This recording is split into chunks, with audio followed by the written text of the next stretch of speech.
সরস্বতী পুজোর রান্নার জন্য সকাল সকাল চলে এসেছে গাদাগুচ্ছের মাছ। সুলতা দিয়ে এখানে সমস্ত মাছের ছাড়াছুড়ির ব্যবস্থা করছে।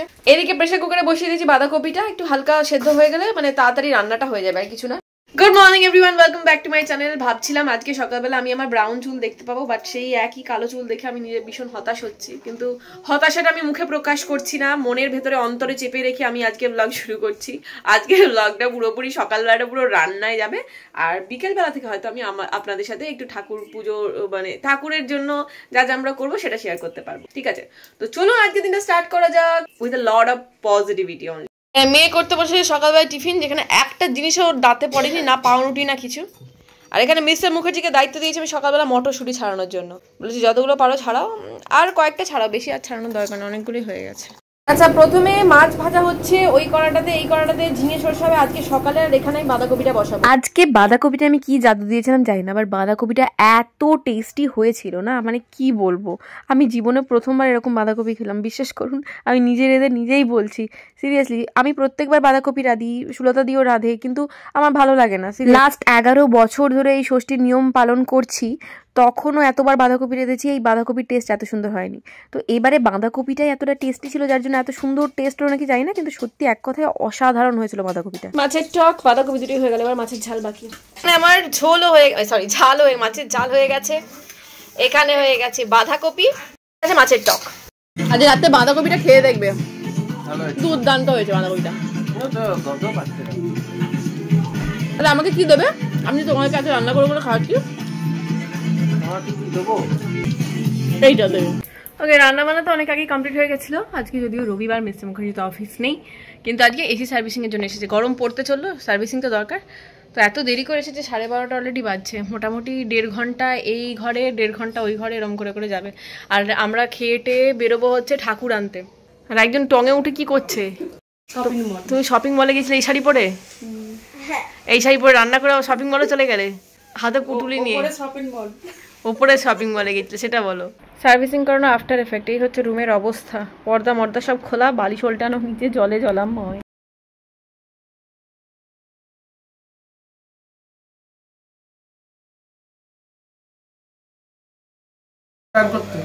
কটার সময় যাচ্ছ? 1:30টার সময়? আরো দেরি হবে থাকলে 2:30 বাজবে। এখন বাবা মায়েদের ঘরের রুমের এসি সার্ভিসিং চলছে। আমি মোটামুটি আমার ঘরটা গুছিয়ে নিয়েছি, কিন্তু গোছালেই হবে না, আমার অনেক কাজ আছে।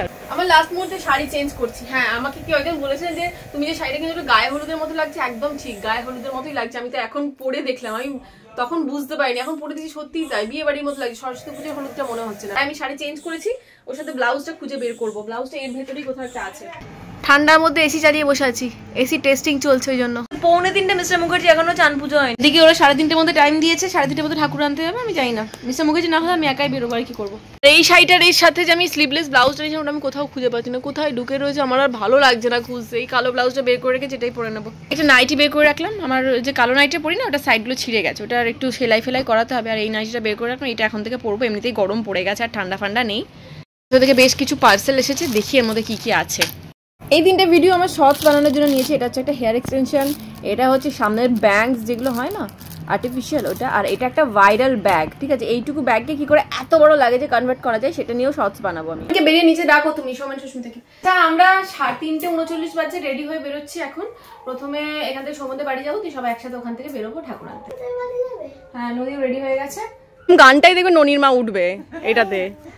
আচ্ছা, আমার ব্লগে তো তোমার সাথে পরিচয় করানো হয়নি, তাই না? এটা হলো আমার একদম নিয়ারেস্ট প্রতিবেশী, একদম কাছের পাশে সুস্মিতা, আর ওইদিকে শোভন। আমরা সবাই মিলে এখন ঠাকুর আনতে যাচ্ছি। হ্যাঁ, ওই বেতের ওটা একটা কিনে নিয়েছে। আমাদের ভ্যান এসে গেছে, আমরা এখন ভ্যানে করে যাবো। এই তুই কেন উঠছিস? তোর গিটার ক্লাস যাবে। আমাদের সব পাবলিক্সরা চলে এসেছে, পাবলিক্স। এই চলো সব, হামিদুল, শরীফুল সব। সবাই তুই কোথায় যাচ্ছিস? হ্যাঁ, সাইকেল নিয়ে বাড়ি যা। আরে আমি তো আমার গিটার বাজাতে চলে যা। ওই যাবো। আরে ও পাটা দেখবে চাকার কাছে আছে, তোমার পাটা চাকার কাছে আছে। গুটি দাও। হ্যাঁ, বেস্ট। পাটা এদিক করো, পা এদিকে করো। হ্যাঁ, এখানে পাটা দিয়ে আছে, চাকার কাছে পা রাখবে না। 60 টাকা আমার। মৌদি আমার একটা হিল জুতো পরে এসেছে, পায়ে একটা হিল জুতো পরেছে। সেখানে মানে ক্যাম্প হচ্ছে একটা স্বাস্থ্য কেন্দ্র, তার উল্টো দিকে যে রায়চৌধুরী নদী। আমরা এখন আমাদের বাহনে চেপে সরস্বতীকে আনতে যাচ্ছি। চতুর্দিকে সরস্বতী বিরাজমান, এই যে এখানে একটা, এইখানে বসে আছে নদী, পূজা, আর এদিকে সুস্মিতা সবাই সরস্বতী পুজোর হলুদ ফুলগুলো ঘুরে বেড়াচ্ছে। আর আমরা এখন ঠাকুর আনতে যাচ্ছি সবাই।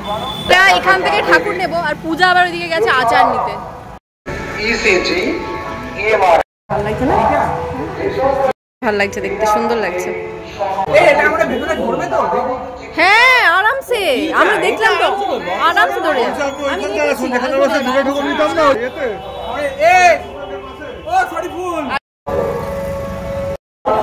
দুখানার একটা টাক। বলো বলো বলো, সরস্বতী মা কি বলো? সরস্বতী মাইকে পূজা আচার নিয়ে এসেছে, চাল চাল আচার। আমরা আর কেউ খাক না খাক, খেতেই হবে। আমাদের সরস্বতীর মা বিয়ে হয়ে গেল।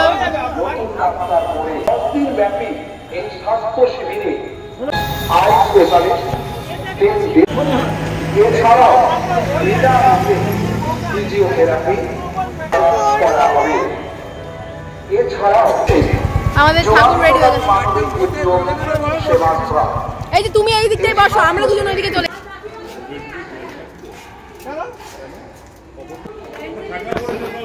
তার মানে আরো অন্য কিছু? দেবদা কি? ছি ছি ছি। ইন্ডিয়ার ফ্ল্যাগ কিন্তু অরেঞ্জটা উপরে দারুণ হয়েছে, খুব সুন্দর। ছোট্ট খাট্ট প্যান্ডেল, খাট্ট গাছগুলো হয় না? হ্যাঁ আমরাও করতাম, ফুলের টব রাখতাম, আমরাও করতাম, ফুলের টব রাখতাম। সেই ফুলের ইয়েগুলো না, ভালো করেছে, খুব সুন্দর লাগছে। আমি বলছি শোনো, এখানে যে চারিদিকে দুটো দিকে ফুলের সে বুকে টাইপের হয় না, ওগুলো সাজালে ভালো লাগে না দেখতে। বলো সরস্বতী মাই কি জয়। কম্বিনেশনটা দেখ না, একটা এরকম একটা এরকম, তাহলে হয়। দুটো মাঝারি সাইজের হবে কি, মানে একজন ধরেছে এরকম, একজন এরকম, ওটা সোজা হয়ে যাবে, অসুবিধা নেই। ব্যাপারটা সেটা না, কি করেছে বলো তো, মা সরস্বতীর চোখটা কালো না করে না মনসা মায়ের মতো চোখ করেছে, লেন্স করানো।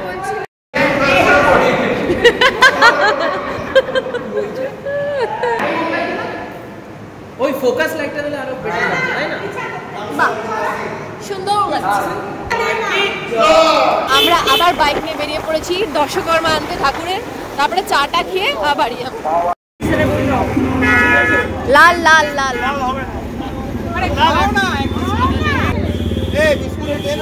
এখন চায়ে ব্রেক নিচ্ছি। কি লেখা আছে এটাতে? Good morning. এটা তো খাবো না, তাহলে গুড মর্নিং কেন লেখা আছে?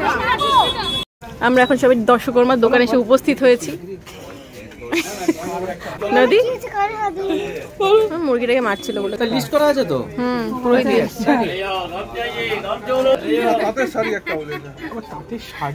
আরে এখানে যে কোনো শাড়ি হলেই হবে, তাঁতের শাড়ি কি বেনারসি সেটা পরে ব্যাপার না। গামছা তো দিচ্ছি, শাড়ি হ্যাঁ শাড়িটা দিয়ে দাও পুরোই। কত হয়েছে? ও আমি দিয়ে দিচ্ছি, তোমরা পরে দিও। 821 টাকা। কি বলছিস নদী? এই ওখানে ফুল আছে। ঠাকুরের ফল আমার কিছু না, ওটাই হয়ে গেছে। ঠাকুরের ফল নেওয়া হয়ে গেছে, এবার আমরা নিজেরা নিজেদের ফল নিচ্ছি। আমাদের সমস্ত বাজার কমপ্লিট। এবারে আমরা যাব মণ্ডপের দিকে, ওখানে সমস্ত কিছু রেখে তারপরে যাব বাড়ি সন্ধ্যাবেলা। আমরা এখান থেকে মালা নিলাম, এই দুটো আর এই সাদা আর পিঙ্কে দুটো, ঠাকুরের জায়গাটা সাজানোর জন্য। আর ওই সাদা মালাটা দিয়েছেন? হ্যাঁ। কত বলছি টোটাল? আচ্ছা, আমরা এখানে যে ফুলগুলো কিনে নিয়ে এসেছিলাম না, সাথে গাঁদা ফুলের মালাও নিয়ে আসা হয়েছিল। তো আমরা ফুলগুলো কোথায় লাগাবো খুঁজে পাচ্ছিলাম না। আমাদের কাছে প্রপার লাগানোর জন্য পিন বা সেফটি পিন কিচ্ছু ছিল না। তো ওরই মধ্যে ফাঁক ফোকর দিয়ে কয়েকটা ফুলের মালা আমরা ঝুলিয়ে নিজের মতো সাজিয়েছিলাম, আর বাকি ফুলগুলো রেখে দিয়েছিলাম পরের দিনে পুষ্পাঞ্জলি দেওয়ার জন্য। মোটামুটি খারাপ লাগছিল না, ঠিকঠাক ছোট্টখাট্টোর মধ্যে বেশ সুন্দর। এই আমরা কি এখন কেউ কিছু খাবো না? তোর নাম চারা দিচ্ছ না, ডাক বললেই চারা দিচ্ছ। বলো বলো, কিছু খাবো না? বলো না। তুমি চা খাওয়াবে? খাবো না, তুমি খাওয়াবে আলুর চপ। চা? এই এই তোমার তোমার তোমার সুন্দরী রূপসনাদি বলছে চা।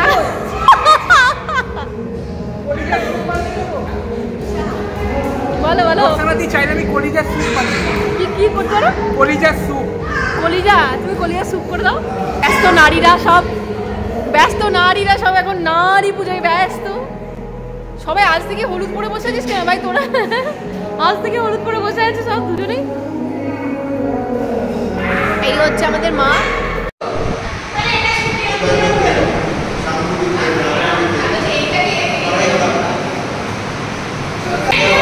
কি করছো, সাজাচ্ছ? হ্যাঁ, মায়ের প্যান্ডেলটা খুব ভালো হয়েছে। বাড়িতে এসে আবার মাইকেল জ্যাকসনের গান চালিয়েছে। আমরা এখন একটু রেস্ট নেব, একটু পরে আবার সৌমদের বাড়ি যাব। ওখানে সবাই বসে সব আড্ডা মারবে বলছে আজকে রবিবারের রাতে। আমি এদিক ওদিক জামা কাপড় ঝুলিয়েছি, আজকে মেঘলা ওয়েদার, জামা কাপড় শোকাচ্ছে না, ওই জন্য। পূজা এখানে কি করা হচ্ছে? এটা হচ্ছে চিকেন কষা আর যেগুলো সুবর্ণাবলীর আজকে নিরামিষ। বাবুরা পছন্দ করে না খুব একটা চিকেন, ওই জন্য ওদের জন্য পারি। চিকেন কষা, চিকেন ধোয়া আছে, এখানে আলু ভাজা হচ্ছে। দিদি কি হচ্ছে? কালকে শাড়ি পরবে তো? শাড়ি পরবে, সুন্দর করে সাজবে। হ্যাঁ, হলুদ রঙের শাড়ি পরবে। আমারও সব মিক্সড আছে। কানে হলুদ ফুল গুজবে নাকি? এটা করে গাঁদা তুলে নেবে, দিয়ে কানে গুজে নেবে, ঠিক আছে?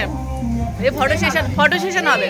আমরা এখন সবাই ওয়েট করছি, আমাদের বাকি গ্রুপের সদস্যরা এখনো পর্যন্ত এসে পৌঁছায় নাই। সেটা আমরা বসে আছি, আর পূজা রান্না করেই যাচ্ছে, আর আমরা বসেই আছি। ওর রান্না বসে যাবে, তবুও বাকি কেউ আসবে না। বাঁধাকপি দারুণ হয়েছে।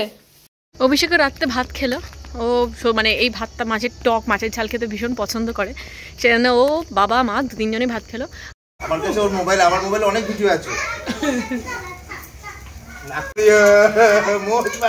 একদিকে চিকেনের পাতুরি রেডি হচ্ছে, আর একদিকে দেব দিয়ে পূজা চিকেন কষা টেস্ট করছে।